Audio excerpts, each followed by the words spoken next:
buntag sa tanan, ato na pong tun-an kung unsaon pagtaga o pag-harvest sa atong tanom nga saging kardaba. Karon makita nato sa akong likod nga naay saging nga kardaba nga harveston. So ato ning harveston para makita kung unsaon ang proper para pag-abot sa atong saging kardaba dito sa palengke o dito sa merkado, good kay siya. Inaani ang pag-harvest sa ato ang kardaba para dili mabundak o dili mabunog o gwapa siya pag-abot sa merkado.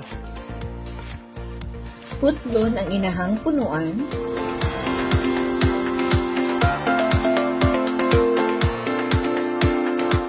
Hinahinayin pag-uyog ang punuan sa saging hangtod matumba kini.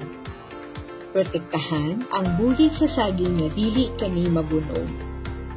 Putlon usab ang mga dahon niini.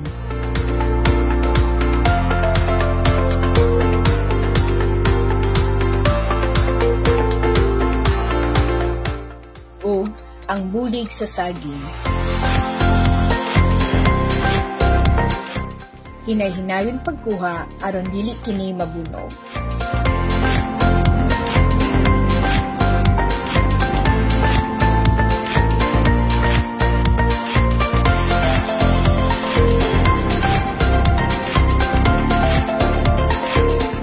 Kung nanion na to pag-harvest ang atong saging kardaba, sigurado gwapa o gwapo pag-abot sa merkado. Para sa dugang kasayuran, bisitahan lang nato ang ato ang Municipal Agriculture diri sa likod sa Buanga del Sur.